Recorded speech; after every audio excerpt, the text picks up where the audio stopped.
Assalamualaikum warahmatullahi wabarakatuh, teman-teman. Pada kesempatan kali ini kita akan belajar tentang kehendak dan perbuatan Allah Subhanahu wa Ta'ala dan juga perbuatan manusia.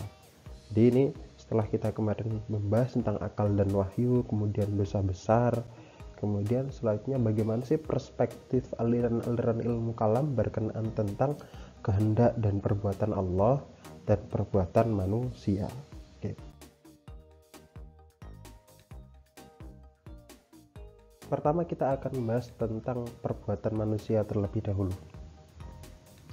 Manusia dalam hal ini diciptakan oleh Allah sebagai khalifah di bumi, yang mana ketika kita dianugerahi tugas atau diberikan tugas sebagai khalifah di bumi, secara otomatis kita juga diberikan kecerdasan oleh Allah, sehingga dengan kecerdasan tersebut manusia mampu mengembangkan dan memajukan peradaban, khususnya dalam hal iptek. Oke, next. Kemajuan peradaban merupakan hasil dari kreasi pemikiran dan perbuatan manusia. Akan tetapi yang dipertanyakan oleh para pengkaji ilmu kalam atau dalam hal ini mutakallimun, apakah pemikiran dan perbuatan manusia itu berasal dari kehendak atau keinginan manusia sendiri, atau berasal dari Allah Subhanahu wa Ta'ala yang menggerakkan pemikiran dan perbuatan hambanya. Jadi kecerdasan yang telah diberikan Allah itu menghasilkan perkembangan teknologi dan iptek. Kemudian yang dipertanyakan dalam hal ini oleh pengkaji ilmu kalam atau mutakallimun, apakah pikiran yang menjadikan perkembangan teknologi sampai sekarang itu murni dari perbuatan manusia sendiri atau kecerdasan manusia sendiri, atau semua berasal dari Allah yang menggerakkan pemikiran tersebut, pemikiran dan perbuatan hambanya. Itu kan yang dipertanyakan di sini. Jadi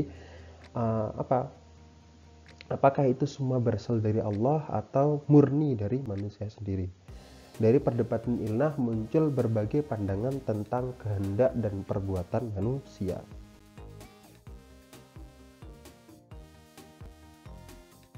Dalam hal ini aliran pertama yang kita kaji adalah aliran Jabariyah.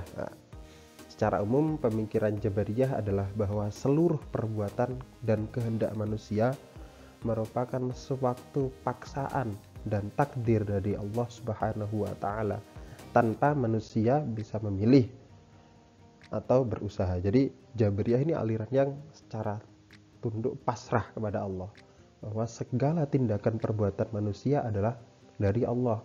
Makanya semua perbuatan baik itu buruk atau baik itu paksaan dari Allah.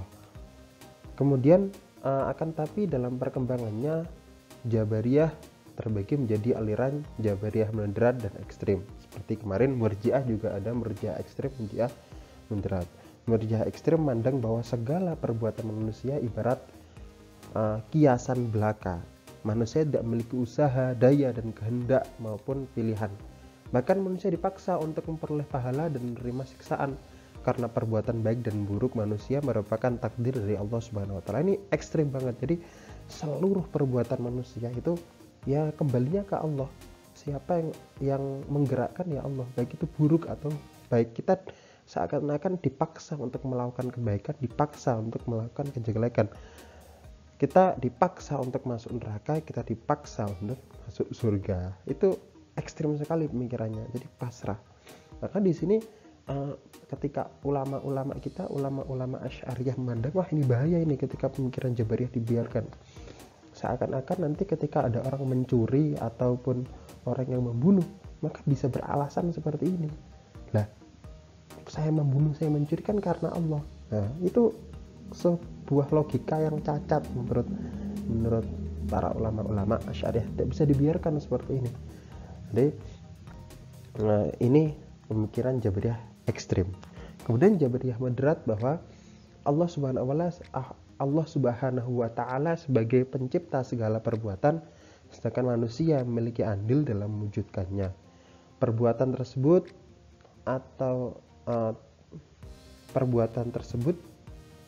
sehingga dalam perbuatan terdapat dua pelaku sekaligus, yaitu Allah Subhanahu wa Ta'ala sebagai pencipta dan manusia sebagai pelaksana dari pekerjaan tersebut. Jadi Allah yang menciptakan, manusia yang menggerakkan. Ini Jabariyah yang moderat. Jadi ada dua kehendak sekaligus.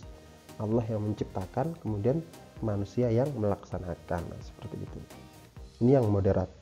Hampir sama nanti ketika dilihat tuh hampir sama dengan kita ini sebagai aliran Asy'ariyah Maturidiyah. Setelah kita mengetahui aliran Jabariyah yang terlalu memasrahkan semuanya pada Allah, kita belajar lagi aliran yang sebaliknya dari aliran Jabariyah, yaitu aliran Qadiriyah. Aliran Qadiriyah berpendapat bahwa segala perbuatan manusia itu murni dari manusia itu sendiri, tanpa ada campur tangan dari hal lain. Oleh sebab itu sangat pantas manusia mendapatkan pahala dan siksa atas perbuatannya. Jadi Qadiriyah ini aliran yang ekstrim pada dirinya sendiri, dikembalikan kepada manusia, bahwa segala perbuatan manusia itu ya kembali dari kita sendiri. Nah, itu yang susah. Jadi ketika itu ya tidak ada campur tangan sang Maha Kuasa atau Allah di sini. Qadiriyah juga sangat menyangkal pemikiran Jabariyah karena sangat mengherankan jika manusia mendapatkan pahala dan siksaan atas perbuatan yang bukan usaha dan kehendaknya. Jadi ini mengkonter balik Jabariyah. Tidak mungkin manusia disiksa dan diberi pahala atas sesuatu yang bukan dari usahanya sendiri. Nah, kemudian jika pandangan Jabariyah moderat berdekatan dengan Asy'ariyah seperti yang sudah saya sampaikan tadi, maka pemikiran Qadiriyah berdekatan dengan Mu'tazilah dan Maturidiyah samarkan. Nanti Maturidiyah juga ada dua, yaitu samarkan dan mukhairah. Ya. Jadi Qadiriyah kebalikan dari Jabariyah, itu semuanya berasal dari manusia. Seakan-akan kadang ada yang berpendapat bahwa ketika kita mau minum atau mau mencuri itu kadang Allah tidak tahu kita mau melaksanakan apa. Semuanya seperti apa? Seperti kita melaksanakan secara spontan, ya. Yang kadang Allah pun tidak tahu kita melaksanakan apa. Itu menurut Qadiriyah seperti itu. Selanjutnya yang tak lepas dari seluruh pembahasan pasti ada Mu'tazilah.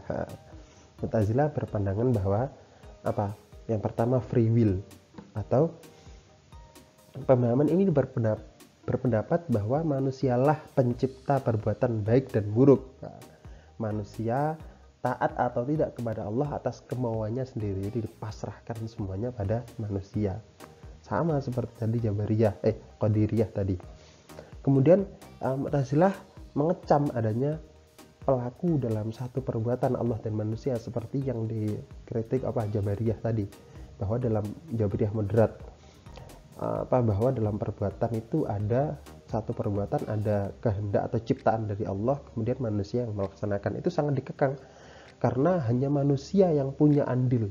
Buktinya sesuatu tak akan terjadi apabila manusia tidak menginginkan begitu sebaliknya. Maksudnya gini, jadi Mu'tazilah sangat mengecam atau sangat menolak pemikiran adanya dua perbuatan dalam dua perbuatan Allah dan manusia dalam satu perbuatan itu. Maksudnya gini, ketika Jabariyah tadi, ketika kita mau minum, Allah menciptakan caranya untuk minum, memberikan ilmu cara minum, kemudian kita melaksanakan minum itu, akhirnya terjadi perbuatan minum. Sedangkan kalau Mu'tazilah ini enggak. Mu'tazilah berpandangan seperti ini, walaupun Allah menciptakan caranya minum, memberikan pengetahuan tentang caranya minum, akan tapi ketika manusia tidak mau minum, tidak melaksanakan minum, maka ya tidak akan terjadi. Nah, seperti itu.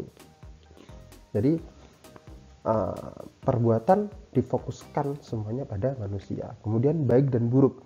Mu'tazilah juga berpendapat bahwa Allah Subhanahu wa taala hanya menciptakan perbuatan baik, sementara manusia pasti terdapat keburukan. Nah, ini juga ada pemikiran lain bahwa Mu'tazilah Allah hanya menciptakan perbuatan yang baik. Kemudian perbuatan-perbuatan yang sifatnya buruk seperti mencuri, merampok, semuanya itu dari manusia sendiri. Ya. Sedangkan tadi Jabariyah kan tadi tidak, yang walaupun yang moderat. Allah menciptakan perampokan misalkan seperti itu, manusia yang melaksanakan, bisa dikatakan seperti itu. Kemudian daya atau isti'ah. Daya itu ada sebelum adanya perbuatan, sehingga Allah Subhanahu wa taala tidak memiliki andil walaupun hanya dalam penciptaan. Jadi daya itu sudah ada, kita mau makan, kita mau minum, pasti sudah ada dayanya dulu, atau sudah ada energinya, daya, atau yaitu daya. Maka ketika kita mau minum, kita menggerakkan tangan kita, maka menurut Mu'tazilah itu tidak ada hubungannya tidak ada hubungannya dengan Allah, walaupun dalam hal ini tentang penciptaan daya. Good. Ketika kita membahas tentang Mu'tazilah pun, kita tidak akan keluar dari konsep dalil nakli atau dalil akalnya. Dalam hal ini Mu'tazilah membantah pemikiran Jabariyah. Yang pertama, manusia memiliki tahlif syar'i atau beban hukum syariah, yang mana tahlif syar'i harus ada kebebasan dan pilihan manusia. Jadi manusia memiliki beban hukum syariah dalam hal ini. Maka ketika ada beban hukum syariah, maka di situ harus ada kebebasan. Nah, dalil naklnya seperti itu. Tidak mungkin manusia diberi beban hukum syariah tetapi di sana manusia tidak memiliki kebebasan dalam memilih. Itu kan tidak mungkin. Manusia Allah menciptakan baik dan buruk, surga dan neraka itu untuk manusia bisa memilih, mau memilih baik atau buruk. Nah, ini selanjutnya, Allah menciptakan pahala dan dosa tentunya sebagai konsekuensi pilihan dari perbuatan manusia. Maka sangat janggal apabila segala perbuatan manusia adalah paksaan dari Allah Subhanahu wa taala untuk melakukan perbuatan yang tidak manusia kehendaki. Ya, pahala dan dosa sebagai konsekuensi pilihan. Ketika kita dipaksa terhadap pilihan, maka itu bukan namanya konsekuensi, itu seperti paksaan. Konsekuensi atau punishment, reward kan ketika kita melaksanakan sebuah perbuatan atas pilihan kita sendiri. Kita mau pintar, maka kita harus belajar yang rajin. Bukan kita dipaksa belajar yang rajin. Nah, gitu loh. Ketika kita nilainya jelek, berarti itu pilihan kita, karena kita karena kita tidak belajar. Nah, seperti itu. Bukan kita dipaksa tidak belajar biar kita bodoh, nggak bisa. Itu pilihan namanya. Naklinya seperti itu. Nabi dan Rasul merupakan bentuk peniadaan pemaksaan Allah terhadap manusia. Dalam hal ini memberikan kebebasan kepada manusia untuk memilih atau menerima perintah dan larangan Allah Subhanahu wa taala melalui para rasul. Yang membedakan Mu'tazilah Qadiriyah adalah terletak pada keazalian pengetahuan Allah, bahwa Allah sudah mengetahui perbuatan yang dilakukan oleh manusia. Jadi ketika Mu'tazilah mengatakan bahwa Allah sudah mengetahui perbuatan manusia sejak zaman azali, sedangkan Qadiriyah tidak. Qadiriyah ekstrem sekali. Qadiriyah berpendapat bahwa Allah pun tidak tahu bagaimana kita akan melaksanakan hari esok, apa perbuatan kita hari esok. Itu sangat ekstrem sekali ketika kita bahas tentang Mu'tazilah. Ya.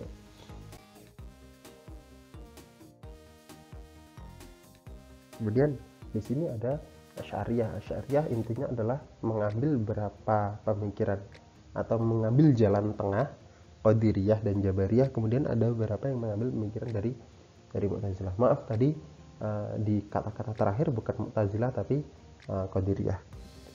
Ekstrem sekali Qadiriyah ketika berpendapat tentang perbuatan manusia. Perbuatan manusia sendiri itu tidak diwujudkan oleh manusia sendiri. Buktinya orang beriman memiliki kehendak perbuatan baik, tetapi perbuatan baik adalah sesuatu yang sulit dilakukan. Jadi dalam sebuah perbuatan itu ada kolaborasi antara manusia dan juga Allah sebagai pencipta dari perbuatan ini menurut Asy'ariyah. Jadi ada titik benang merahnya. Contohnya seperti ini. Kita tahu bahwa ketika melaksanakan ibadah itu adalah perbuatan baik, dan pasti manusia ingin melaksanakan hal seperti itu. Atau mungkin Allah menciptakan agar manusia mudah dalam berbuat baik misalkan. Tapi kadang nafsu manusia sendiri itu menghalang-halangi agar tidak melaksanakan perbuatan baik. Contoh, kita tahu bahwa perbuatan buruk itu perbuatan yang sukar untuk dilakukan, tidak boleh dilakukan. Tapi kadang kita sebagai manusia adalah mudah dalam melaksanakan perbuatan-perbuatan buruk. Allah menciptakan sesuatu buruk itu akan berakibat pada sesuatu yang buruk. Ketika melaksanakan perbuatan baik akan berakibat pada perbuatan baik, tapi manusia kadang melakukan hal sebaliknya. Ketika perbuatan buruk mudah dilakukan, ketika perbuatan baik susah dilakukan. Seperti itu. Intinya harus ada sinkron. Jika manusia sudah takdirkan sesuatu yang baik, maka akan mudah melaksanakan kebaikan.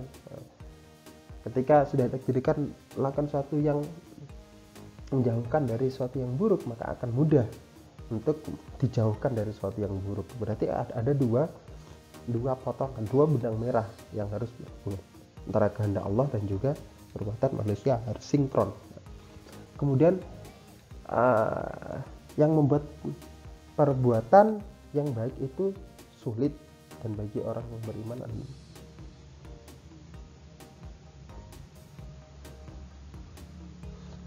yang membuat perbuatan baik itu sulit dan berat bagi orang yang beriman adalah Allah Subhanahu wa taala menurut mereka. Jadi kadang sebagai ujian kita, orang baik itu kadang susah untuk melaksanakan kebaikan. Kasyaf berarti usaha manusia untuk mengarahkan perbuatan. Manusia tidak dipaksa dalam melakukan kasabnya dan tidak pula dapat memastikan bahwa kasabnya berjalan dengan mudah sesuai dengan keinginannya. Karena ada peran kehendak Allah. Manusia bukan makhluk yang bebas menentukan sendiri kegiatan sebagaimana qadariyah, namun di sisi lain usahanya atau kasyafnya mengindikasikan bahwa manusia bukanlah makhluk yang tidak berdaya sebagaimana pemahaman Jabariyah. Jadi harus ada sinkron perbuatan kehendak yang sama-sama, sinkron dua-duanya antara kehendak Allah dan kehendak manusia. Jadi tidak dipasrahkan sepenuhnya pada seperti Qadiriyah, Jabariyah, dan juga tidak menentukan sendiri secara bebas seperti Qadiriyah. Berada di tengah-tengah. Okay. Terakhir Maturidiyah. Maturidiyah Samarkand berpendapat bahwa daya tersebut tercipta berbarengan dengan perbuatan manusia. Makanya ada namanya bahwa ketika kita mau minum, yaitu di sana ada perbuatan sekaligus penciptaan dan perbuatan manusia dibarengkan. Pandangan Bukhara berpendapat bahwa perbuatan manusia terdapat dua daya, yang mana Allah SWT menciptakan daya dan manusia sebagai pelaksana perbuatan yang telah diciptakan oleh Allah SWT. Sama seperti tadi Jabariyah Badrat ini diambil sama seperti Maturidiyah. Oke. Baik, sudah cukup panjang penjelasan saya. Silakan dikritisi atau ditanya berkenaan tentang pendapat saya atau perspektif saya tentang materi ini. Kalau misalkan ada yang kurang paham atau tidak sesuai dengan pemahaman Anda, silahkan ditanyakan. Karena di sini juga saya tidak lepas dari kesalahan. Samain sebagai seorang pendidikan, jangan taklid buta pada guru. Silahkan ditanya kalau salah. Kalau saya kurang benar dalam menjelaskan, ya diingatkan seperti itu. Ya, kurang lebihnya mohon maaf. Wassalamualaikum warahmatullahi wabarakatuh.